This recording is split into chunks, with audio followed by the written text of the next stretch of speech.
இங்கே ஐயனார் சைவசாமி குதிரை மேலே ஏறி ஊரை சுற்றி வந்து காவல் காக்கின்ற முக்கியமான வேலை ஐயனாருக்கு. ஆற்றங்கரை பக்கமாக உட்கார்ந்தபடியே குடிகளை காப்பாற்றுவாங்கிற மக்களோட நம்பிக்கை. ஆம்,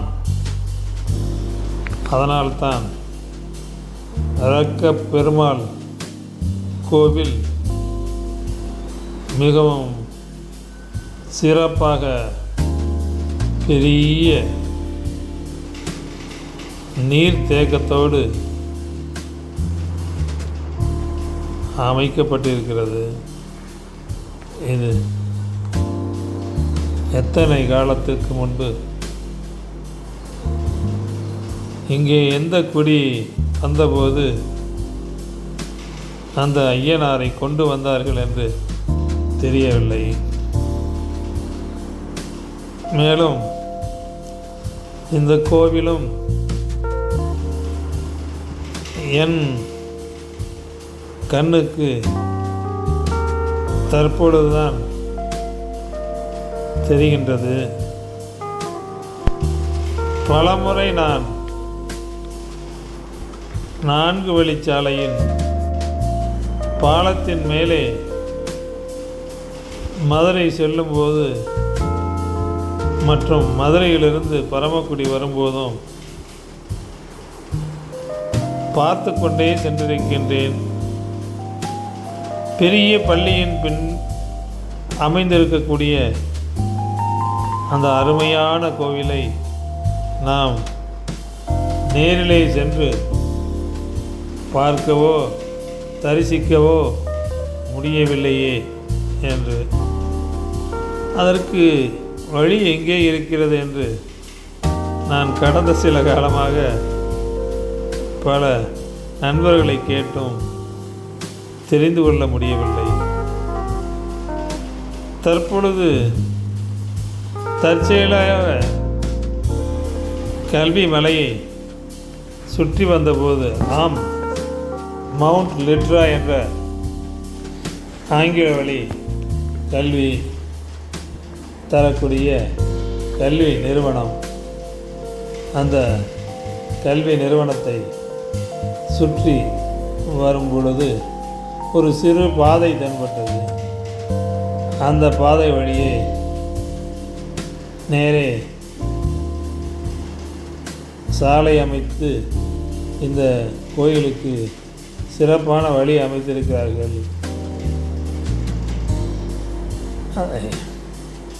தமிழர்களின் வீர வழிபாட்டுக்கான அடையாளம்தான் குலதெய்வங்கள்.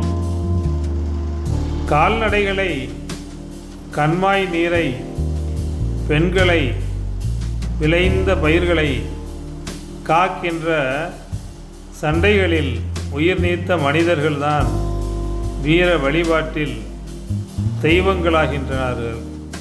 பெண் தெய்வங்களின் கதைகளும் பயங்கரமானவை. பகைவரால் கொல்லப்பட்டோர், பாலியல் வன்முறையில் இறந்தோர், பாலியல் வன்முறையிலிருந்து தப்பிக்கவும் அதை எதிர்க்கவும் தற்கொலை செய்து கொண்டோர், கணவரோடு உயிர் நீத்தோர் ஆகியோரே பெண் தெய்வங்களாக மாறினர். குலதெய்வ கோயில்கள்,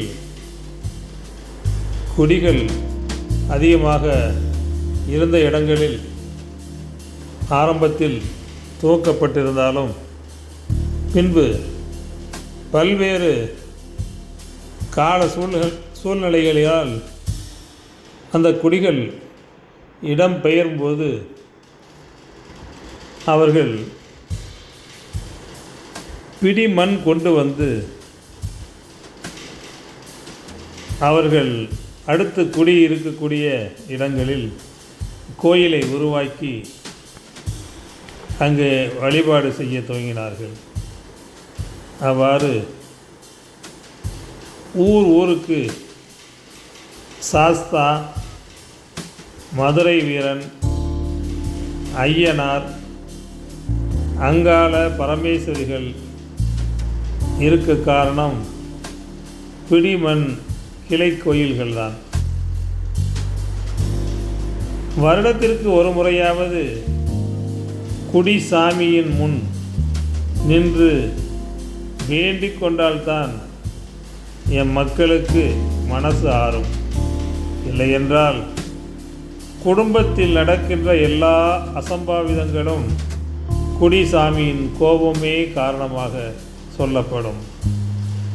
கிளை கோயில்கள் வந்த பிறகும் தாய் கோயிலை இன்னும் மறக்காமல் இருப்பதுதான் இந்த சமூகத்தின் பண்பாட்டு அடையாளம். குலதெய்வங்களின் கோயில் திருவிழாக்கள் பெரும்பாலும் மகா சிவராத்திரி அன்று நடக்கும். விடிய விடிய சாமியாடி மக்கள் தங்கள் குடி முதல்வனின் குறைகளை கேட்பர். பெரும்பாலும் கோயில்களில் பூசாரிகள் சாமியாடியாக இருப்பதில்லை. தங்கள் குடிகளின் மேலே சாமி வந்து இறங்கி தனக்கு நேர்ந்த குறைகளை சொல்லும். இந்த நூற்றாண்டில்தான் பல சிறு தெய்வங்கள் பெரும் தெய்வங்களாக மாற்றப்பட்டன. சிறு தெய்வங்கள் இல்லாத கிராமங்களை தமிழகத்தில் நம்மால் பார்க்க முடியாது. அவற்றில் பாதிக்கு மேல் பெண் தெய்வங்களே குடி தெய்வங்களாக இருக்கின்றன. நம்முடைய வழிபாடே தாய் தெய்வ வழிபாடுதானே. ஆண் தெய்வங்களை விட பெண் தெய்வங்கள் இன்னும் உக்கிரத்தோடு இருக்கும். சில பெண் தெய்வங்களுக்கு பழிதரும் முறை அச்சமூட்டும் விதமாக அமைந்திருக்கும்.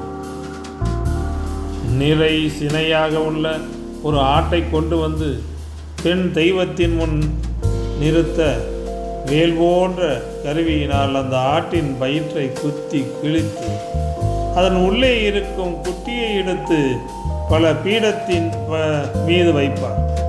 இதனை சூளாடு குத்தல் என்று பெயரிட்டு அழைத்தனர்.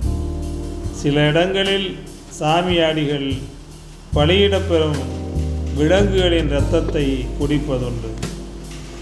தாய் தெய்வங்கள் தம் மக்களை காக்க அரக்க வடிவிலான தீமையை ஆயுதம் தாங்கி போரிட்டு அழிப்பதாக நம்பிக்கை. அதற்கு இத்தகைய உக்கிரத்தோடு இருக்க வேண்டும் என்கின்ற மக்களின் விருப்பம்தான் இத்தகைய சடங்குகள். சிறு தெய்வ வழிபாட்டில் பல சடங்கு கூறுகள் தமிழர்களின் போர் நெறிகளுடன் தொடர்பு உடையவனாக தோன்றுகின்றன. பெரும்பாலான ஐயனார் கோயில்களில் யானை, குதிரை போன்ற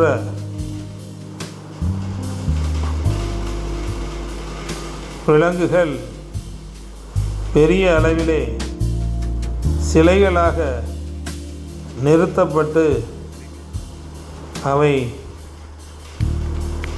பல வண்ணங்களில் அழகுபடுத்தப்பட்டு அற்புதமாக காட்சி தரும். ஆனால் இந்த கோயில் இவ்வளவு பிரம்மாண்டமாக எழுப்பப்பட்டிருந்தாலும் இதில் அது போன்ற எவ்வித சிலைகளும் சித்திரங்களும் பெரிய அளவிலே பிரம்மாண்டமாக இல்லை என்பதுதான் எனக்கு விளங்காத ஒன்றாக உள்ளது.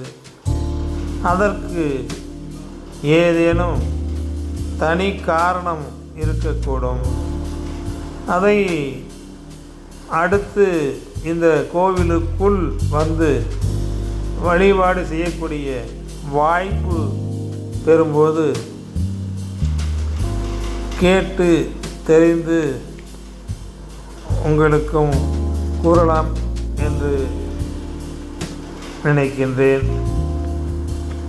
நன்றியுடன் இந்த பதிவை முடித்துக்கொள்கின்றோம்.